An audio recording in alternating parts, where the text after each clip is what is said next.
స్తబ్దంగా ఉంచాడు. దీని వింటుంటే నాకు కోల్డ్ వార్ సమయంలో జరిగిన క్యూబన్ మిసైల్ క్రైసిస్ గుర్తొస్తుంది.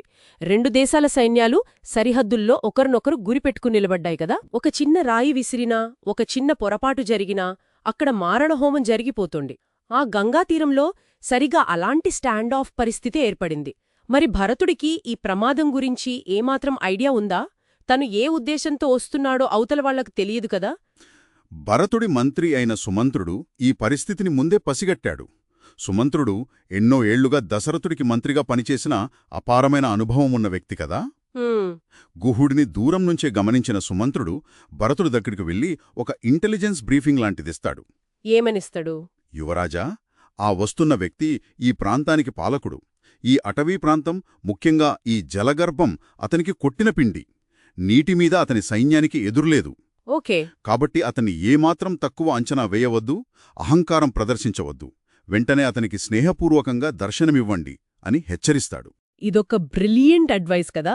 అంటే మన దగ్గర భారీ సైన్యం ఉండొచ్చు, కానీ ఇది అతని హోమ్ గ్రౌండ్. అతని బలాన్ని తక్కువ అంచనా వెయ్యొద్దు అని సుమంత్రుడు భరతుణ్ణి అలర్ట్ చేశాడు. అవును, కరెక్ట్గా చెప్పారు. ఆ తర్వాత భరతుడు గుహుడు కలుసుకుంటారు. కాని ఇక్కడ గుహుడు చాలా సూటిగా, ఎలాంటి మొహమాటం లేకుండా ఒక ప్రశ్న అడుగుతాడు కదా. ఆ సంభాషణ ఎలా జరిగింది? గుహుడు భరతుడికి ఆతిథ్యమిస్తూనే ఒక సంచలనమైన ప్రశ్న వేస్తాడు. రాముడు ఎవరికీ ఎలాంటి కీడు తలబెట్టనివాడు కదా. అలాంటి వాణ్ణి చూడటానికి ఇంత మహాసైన్యంతో రావాల్సిన అవసరమేమిటి? నీ మనసులో ఏమైనా క్రూరమైన ఉద్దేశాలున్నాయా అని ముఖం మీదే అడిగేస్తాడు. అబ్బా, చాలా డైరెక్ట్ క్వశ్చన్. అవును. ఒక ప్రాంతీయ పాలకుడు ఒక మహాసామ్రాజ్యానికి రాజు కాబోతున్న వ్యక్తిని ఇంత సూటిగా ప్రశ్నించడం అనేది మామూలు విషయం కాదసలు. గుహుడు కరెక్ట్గా పాయింట్కొచ్చాడు. నీ ఉద్దేశం మంచిదైతే ఈ కత్తులు, ఈ సైన్యమెందుకు అని అడిగాడు. కరెక్ట్. సాధారణంగా ఆ స్థానంలో భరతుడు కాకుండా వేరే ఏ అహంకారమున్న రాజు ఉన్నా సరే ఆ ప్రశ్నకు తీవ్రంగా రియాక్ట్ అయ్యేవాడు కదా. తన సైన్యాన్ని ఉసిగొలిపేవాడు. ఖచ్చితంగా. కాని ఇక్కడే భరతుడి దౌత్యనీతి ఎలా పనిచేసిందో మనం అర్థం చేసుకోవాలి. భరతుడా ప్రశ్నకు ఏమాత్రం కోపగించుకోలేదు. అత్యంత సంయమనంతో తన వాయిస్ని చాలా లో పిచ్లో పెట్టి సమాధానం చెప్పాడు. అలాంటి దుష్కాలం నాకెప్పుడూ రాకూడదు గుహ. రాముడు నా పెద్దన్న, నాకు తండ్రితో సమానుడు. నేను కేవలం ఆయన్ను బతిమాలి అయోధ్యకు మహారాజుగా వెనక్కి తీసుకువెళ్దామని మాత్రమే వచ్చాను. ఓ, అలా చెప్పాడా? అవును. నా మనసులో ఎలాంటి పాపపు ఆలోచన లేదు, ఇది సత్యం అని చాలా ఎమోషనల్గా కాని స్పష్టంగా చెబుతాడు. తనలోని ఆ బలహీనతను, బాధను ప్రదర్శించడం ద్వారానే ఆ ఉద్రిక్తతను భరతుడు విజయవంతంగా డీఎస్కలేట్ చేశాడు. భరతుడి మాటల్లోని నిజాయితీని చూసి గుహుడు కూడా శాంతిస్తాడు. భరతుడు తనను తాను డిఫెండ్ చేసుకున్న తీరు అద్భుతం. సరే, ఇద్దరి మధ్య ఒక అవగాహన వచ్చింది, ఉద్రిక్తత తగ్గింది. కాని మన సోర్సెస్ ప్రకారం ఇక్కడే ఈ కథలో అత్యంత ఆసక్తికరమైన, బహుశా చరిత్రలో ఎవరూ పెద్దగా గమనించని ఒక పాయింట్ ఉంది. అవును, అదేంటంటే ఆ రాత్రి భరతుడు గుహుడు మాట్లాడుకుంటున్న సమయంలో రాముడు సీత పడుకున్న దర్భల సయ్యను గుహుడు చూపిస్తాడు. అందులో చిక్కుకున్న సీతమ్మ చీర, జలతారు పోగును చూడగానే భరతుడు ఆ కష్టాన్ని తట్టుకోలేక కన్నీళ్లు పెట్టుకుని మూర్ఛపోతాడు. చాలా ఎమోషనల్ సీన్ అది. తల్లులంతా వచ్చి అతన్ని ఓదారుస్తారు. ఆ సమయంలో గుహుడు లక్ష్మణుడు రాముడికి రాత్రంతా ఎలా కాపలా కాశాడో, లక్ష్మణుడి అప్రమత్తత ఎంత గొప్పదో భరతుడికి వివరిస్తాడు. రైట్. సో నాకిక్కడొస్తున్న ప్రాబ్లం అంతా ఏంటంటే, భరతుడు అంతలా ఎమోషనల్ అయ్యి పడిపోయిన తర్వాత కూడా గుహుడు భరతుణ్ణి పూర్తిగా నమ్మలేదని మన సోర్సెస్ విశ్లేషిస్తున్నాయి. అవును, అది నిజమే. ఒకవేళ నమ్మకపోతే మరుసటి రోజు ఉదయం తన స్వంత పడవలమీదే ఆ అయోధ్య సైన్యాన్ని, ఆ భారీ ఏనుగులను, రథాలను నది ఎందుకు దాటించాడు? ఇదెలా సాధ్యం? ఇక్కడే అసలైన ట్విస్టుంది. భరతుడి ఉద్దేశాలపై ఇంకా అనుమానం ఉన్నప్పుడు శత్రువు సైన్యాన్ని తన స్వహస్తాలతో నది దాటించడమేంటి? ఇది పూర్తిగా విరుద్ధంగా, ఒక రకంగా చెప్పాలంటే ఇల్లాజికల్గా అనిపించట్లేదా? పైకి చూస్తే అది ఒక విరుద్ధమైన చర్యగానే అనిపిస్తుంది. కాని మీరు చెప్పిన ఈ పాయింట్లోనే ఈ మొత్తం విశ్లేషణకు సంబంధించిన అతిపెద్ద అహా మూమెంట్ దాగి ఉంది. అహా మూమెంటా? అవును. ఇక్కడే మనం గుహుడిని కేవలం ఒక భక్తుడిగా, ఒక నావికుడుగా కాకుండా అత్యద్భుతమైన వ్యూహాలు పన్నగలిగే ఒక మిలిటరీ కమాండర్లాగా చూడాలి. గుహుడు భరతుడి సైన్యాన్ని నది దాటించడమనేది భక్తితో చేసిన సహాయం కాదు. మరి అదొక అత్యంత పకడ్బందీ అయిన సైనిక వ్యూహం, ఒక మిలిటరీ ట్రాప్. మిలిటరీ ట్రాపా? ఎలా? కొంచెం దీన్ని విడమర్చి చెప్పండి. నది దాటించటం ట్రాప్ ఎలా అవుతుందసలు? దాన్ని అర్థం చేసుకోవాలంటే ముందు మనం ఆ భౌగోళిక పరిస్థితులను, అంటే అక్కడున్న జియోగ్రఫీని విజువలైజ్ చేసుకోవాలి. గంగానది ఒక అతిపెద్ద, దాటడానికి వీల్లేని సహజమైన సరిహద్దు. గుహుడు ముందు రాత్రి భరతుడితో లక్ష్మణుడు గొప్పదనం గురించి ఊరికే చెప్పలేదు. ఒక సైకలాజికల్ వార్ఫేర్ లాగా తన బలాన్ని పరోక్షంగా ప్రదర్శించాడు. అంటే వార్నింగ్ ఇచ్చాడంటారా? అవును. అడవిలో ఆకు కదిలినా మాకు తెలుస్తోంది, లక్ష్మణుడు ఎంతో అప్రమత్తంగా ఉన్నాడు అని చెప్పడం ద్వారా నువ్వొకవేళ దాడి చెయ్యాలనుకుంటే మమ్మల్ని గెలవడం అసాధ్యమని ఒక మానసికమైన హెచ్చరిక పంపాడు. ఓహో, చాలా తెలివిగా. ఆ తర్వాత లక్ష్మణుణ్ణి పొగుడుతున్నప్పుడు భరతుడి ముఖకవళికలను సూక్ష్మంగా గమనించాడు. లక్ష్మణుడి మీద భరతుడికి అసూయ ఉందా లేక సోదరభావముందా అని పరీక్షించాడు. అంటే భరతుడి ఎమోషన్స్ని గుహుడు టెస్ట్ చేస్తున్నాడన్మాట. ఓకే, ఆ టెస్ట్ పాస్ అయ్యాడు. మరి నది ఎందుకు దాటించాడు?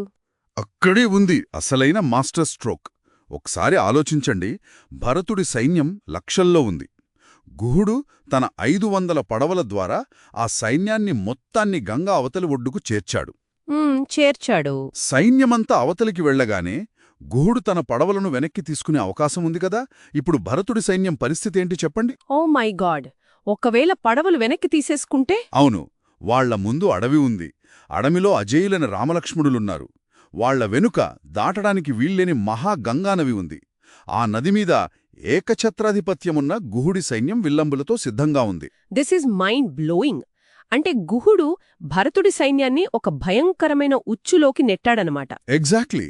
ఒకవేళ భరతుడి మనసులో ఏదైనా కల్వశముండి రాముడి మీద దాడికి ప్రయత్నిస్తే ముందువైపు నుంచి రామలక్ష్మణుల బాణాలకు బలికావాలి, లేదు భయపడి వెనక్కి పారిపోదామంటే వెలక గంగానది అడ్డుగా ఉంది. ఆ నదిమీద ఉన్న గుహుడి సైన్యం వీళ్లను నిలువున ముంచేస్తోంది. అబ్సల్యూట్లీ. అంటే భరతుడి సైన్యం ముందు నుయ్యి వెనుక గొయ్యిలాంటి పరిస్థితిలో ఒక అడకత్తరలో పోకచెక్కలా ఇరుక్కుపోయిందనమాట. ఖచ్చితంగా అదే జరిగిందక్కడ. గుహుడు భరతుణ్ణి కొంతవరకు నమ్మాడు, కాని గుడ్డిగా నమ్మలేదు. ఒక రాజ్యరక్షకుడుగా, రాముడి ఆప్తుడుగా తన కర్తవ్యాన్ని వదిలిపెట్టలేదు. నిజమే. భరతుడికి ఒకవేళ చెడు ఉద్దేశం ఉంటే అతన్ని భౌగోళికంగా లాక్ చేసి సర్వనాశనం చేయడానికి పన్నిన అత్యుత్తమ సైనిక వ్యూహమిది. దీన్ని హ్యామర్ అండ్ యాన్విల్ వ్యూహం అని కూడా అంటారు. Hammer and anvil. అవును. ముందు నుంచి రాముడు సుత్తిలా కొడితే వెనుక ఉన్న నది, గుహుడి సైన్యం దాగలిలాగా ఆ సైన్యాన్ని నలిపేస్తాయి. మిత్రుడైన రాముడికి గుహుడు చేసిన అత్యంత గొప్ప సైనిక సహాయమిది. వావ్! పైకి ఒక సాధారణ పడవవాడిలా కనిపించే గుహుడి బుద్ధికుశలత, వ్యూహరచనా సామర్థ్యం ఎంత భయంకరమైనదో మనకు ఈ సంఘటన ద్వారా స్పష్టంగా అర్థమవుతుంది. ఈ సోర్సెస్ ద్వారా ఈ ఘట్టాన్ని అర్థం చేసుకుంటుంటే అసలు రామాయణాన్ని ఇంతలా విశ్లేషించవచ్చా అని ఆశ్చర్యంగా ఉందండి. ఇది కేవలం పుణ్యం కోసం చదువుకునే కథ మాత్రమే కాదు.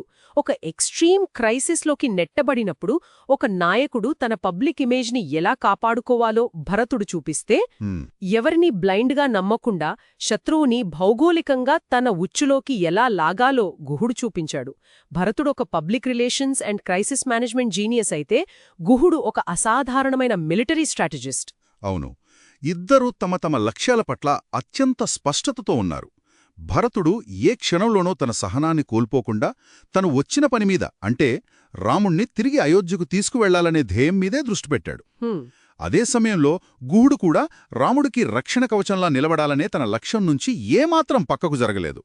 ఈ ఇద్దరి వ్యూహాలు, వారి ఆలోచనా విధానాలు ఈనాటి రాజకీయ, కార్పొరేట్ రంగాలకు కూడా ఎన్నో గొప్ప పాఠాలను నేర్పుతాయి. ఈ లోతైన చర్చ విన్నాక నా మదిలో ఒక బలమైన ఆలోచన మెదులుతోంది. బహుశా దీన్ని వింటున్న శ్రోతలు కూడా ఈ కోణంలో ఆలోచించడం మొదలుపెడతారేమో. రాముణ్ణి అడవి నుంచి కేవలం వెనక్కి తీసుకురావటానికి భరతుడు ఇంతటి రాజనీతిని, ఇంతటి పబ్లిక్ రిలేషన్స్ వ్యూహాలను, దౌత్యాన్ని ఉపయోగించాడు కదా. అవును. మరి రాముడు రానని ఖచ్చితంగా చెప్పిన తర్వాత అయోధ్యకు తిరిగి వచ్చి నందిగ్రామం నుంచి ఏకంగా 14 ఏళ్లపాటు రాజప్రతినిధిగా ఆ మహాసామ్రాజ్యాన్ని పరిపాలించాడు. అవును, 14 ఏళ్ళు. ఆ 14 ఏళ్ల సుదీర్ఘకాలంలో సింహాసనం మీద రాజులేడు, కేవలం పాదుకలు మాత్రమే ఉన్నాయి. ఆ పరిస్థితుల్లో మరెన్ని రాజకీయ సంక్షోభాలు ఆ రాజ్యాన్ని చుట్టుముట్టి ఉంటాయి. చుట్టుపక్కలున్న శత్రురాజులు ఇదే సరైన సమయమని దాడులు చేయడానికి ఎన్ని ప్రయత్నాలు చేసుంటారు. చాలానే జరిగుంటాయి. అంతర్గతంగా మరెన్ని కుట్రలు జరిగి ఉంటాయి. వాటన్నిటినీ కేవలం ఒక రాజప్రతినిధిగా ఉంటూనే భరతుడు మరెన్ని అద్భుతమైన దౌత్యపరమైన రాజకీయమైన వ్యూహాలతో తిప్పికొట్టి ఉంటాడు. అదొక పెద్ద ప్రశ్న. మనం ఈ డీప్ డైవ్ మొదట్లో ఒక కంపెనీ గురించి అనుకున్నాం కదా, భారీ కుంభకోణంలో చిక్కుకున్న కంపెనీకి వచ్చిన కొత్త సీఈఓ అని. ఆ సీఈఓ ఆ కుంభకోణం మరొకను చెరిపేసుకోవడమే కాదు, ఆ కంపెనీని 14 ఏళ్లపాటు లాభాల్లో నడిపించి దాన్ని మరింత బలోపేతం చేసి అసలైన ఓనర్ తిరిగి రాగానే ఒక్క క్షణం కూడా ఆలోచించకుండా తిరిగి అప్పగించాడు. నిజంగా గ్రేట్ ఎగ్జాంపుల్. చరిత్రలో ఎప్పుడూ పెద్దగా చర్చకురాని ఆ 14 ఏళ్ల భరతుడి పాలనా చాతుర్యం, అతని వ్యూహాలు, అతనెదుర్కొన్న సవాళ్ల గురించి మనం బహుశా ఇంకెంతో లోతుగా అన్వేషించాల్సిందేమో కదా. ఆ 14 ఏళ్ల పాలన అనేది ఖచ్చితంగా రాజనీతి శాస్త్రంలో ఒక ప్రత్యేకమైన అధ్యాయం. మీరు చెప్పినట్లు అది ఎన్నో అన్వేషించబడని దౌత్య వ్యూహాలకు నిలయం. ఈ అద్భుతమైన విశ్లేషణలో మాతో ప్రయాణించినందుకు అందరికీ ధన్యవాదాలు. రామాయణంలోని ఇలాంటి ఇంకెన్నో ఆసక్తికరమైన, ఆశ్చర్యకరమైన కోణాలతో మరో లోతైన చర్చలో మళ్ళీ కలుద్దాం.